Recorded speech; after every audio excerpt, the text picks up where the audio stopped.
All right, we are here in the locker room with Billy Schweim. We're at the Great Bay Country Club in Somers Point, New Jersey, and I'm here with Marvin Frazier, ex-NFL star from the Denver Broncos. And I got a New Jersey treasure here, a South Jersey treasure. He's from Woodrow Wilson High School. He went to the University of Nebraska, where he won this trophy right here, the Heisman Trophy. We got Mike Rozier here. Mike and Marvin, welcome to the show. Good being here. Hey. Hi.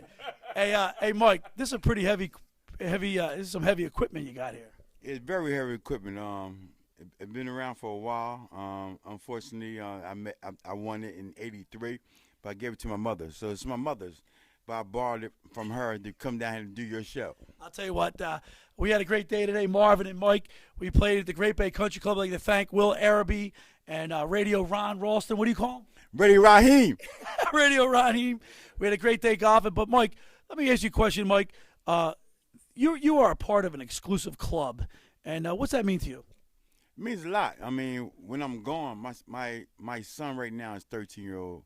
My younger son is. I have an older son in Texas, but my son's 13. I go to the mall. Wherever I go, everybody speaks to me. But he don't understand it. Like, Daddy, who are you? Everybody keep on speaking to you. He don't understand it yet. But it's a good thing. I've been blessed. I had a great fellowship with the Lord. That's why I'm still here, because I could be gone by now. But my mom and dad taught me the right things and not to do and what to do. And Marvin, I met you through a school where you and I work, Goals of Youth, and you work with guys, athletes that come into a lot of money, a lot of fame, like Mike did, and you work with these guys their career. Well, you know what? All I try to do is just guide them, and not guide them, but try to tell them, give them some advice about how they should spend their money. But I want to say something about Mike, though. Mike is one of my dearest, bestest friends. I've known Mike for over 20 years, and you will never ever meet another guy to have this type of prestige on him with a big old heart the way he has. He's not like some of the other superstars you have that have no personality and don't care about nobody. As you saw today, yeah, absolutely. He's one of the best guys you probably can ever meet to have this type of stuff that's going on. Now, mind you, there's 24, 48 all-pro guys. There's only one Heisman Trophy winner, and that's why. But he might not tell you, but I taught his ass everything, Hey, Mike, speaking of the Heisman Trophy, and we have it right here, this is, like I said, this is a pretty heavy piece of equipment, man. It's like 57 pounds. Is that right, Mike? 55. 55. Mike, you are a part of an exclusive club. How cool is it to go back every year to the Downtown Athletic Club in New York City and be a part of that? Well, it was great. When I first started going back in the 80s, back in late 90s, early 90s, I didn't know we could come back. But my brother Guy used to work for Walter Camp, and they asked, where's your brother at?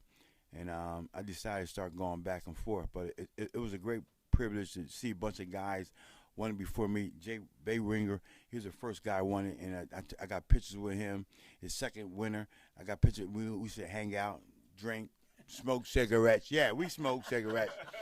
But, just hanging out, the guys telling their stories, no face masks. But football was real. Yeah, like the trophy. There's no face mask on the trophy here, man. That's the way it was back there. Marvin, being a part of an exclusive club like playing in the NFL, you played for the Denver Broncos, you played with Floyd Little. Talk to me a little bit about the camaraderie of being an NFL alum. Well, just imagine coming from Cheney State College. We were Division III. We were 1 and 35 my first 3 years, and my senior year we were 7 and 3. And you leave Cheney, and I had no clue I was going to play pro football. I wasn't drafted. I ran the 40 in the 4.3 and was able to make the Denver Broncos. But then you meet a guy like Floyd Little and Tom Jackson, Haven Moses. Rick Upchurch. Rick Upchurch came after that, though. But I played with Tom Jackson, Floyd Little. He a Hall of Famer.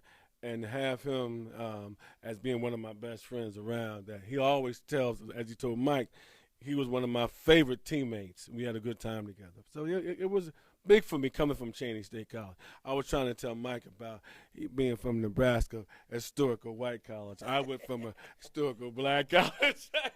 And it was a little difficult, but it was wonderful. But, it was a little tough. But it was all good. All good, all good. Mike, you played for Tom Osborne. What was he like, a father figure to you? He's like my father figure. If Coach had a problem with his kidneys, I would give him one of my kidneys. That's how close me and Coach Osborne was. I mean, not just to me, to all the players on the team. Coach is like a father figure, and he still is. Matter of fact, I'm seeing him tomorrow. You're leaving for Nebraska. You get out there often, Mike? I get back at least 4 times a year. Yeah, great fans, great people. I love going back there. I'll tell you what, we're here with Marvin Frazier and Mike Rozier. We're at the Great Bay Country Club in Summers Point, New Jersey.